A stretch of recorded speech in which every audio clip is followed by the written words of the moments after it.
ఏంటి మిరగాయలు జీవిస్తున్నానేంటి అనుకుంటున్నారా? సమ్మర్ వచ్చేసింది కదండి. అందుకని మన ఇంట్లో అందరికీ ఉపయోగపడే కారం సంవత్సరం పొడికి ఉండాలి కదా.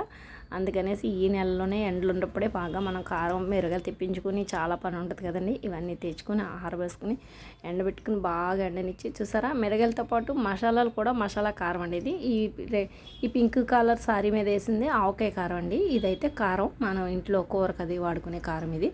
ఇదైతే ఆవకాయ మాగాకి పచ్చడి కారం అండి. ఇవైతే మన ఇంట్లో డైలీ కర్రీకి వాడుకునే కారం అండి. ఇది మీకు ఎవరికైనా కావాలితే మాకు ఆన్లైన్లో కూడా అవైలబుల్గా మీకు కారం అందిస్తామండి. ఇదైతే మా ఇంట్లోకి తెప్పించుకున్నాము.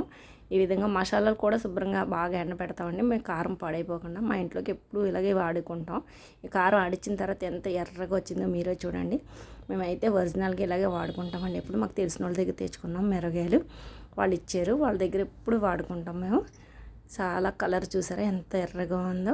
బయట వేసిన వాటికైతే కలర్ వేస్తారు కదా, మన ఇంట్లో వేసిన వాటికైతే మనం కలర్ వేసుకోము, ఎందుకంటే ఆరోగ్యం పాడైపోద్ది అనేసి. చూసారా కలర్ వేయకుండానే ఇంత ఎర్రగా ఉందో. లైట్ వేస్తే ఆ విధంగా వచ్చింది. లైట్ వేయకుండా అయితే ఇంకా చూసారా ఈ విధంగా ఎంత ఎర్రగా ఉందో. నచ్చినట్టయితే లైక్ చేయండి, షేర్ చేయండి, సబ్స్క్రైబ్ చేయండి.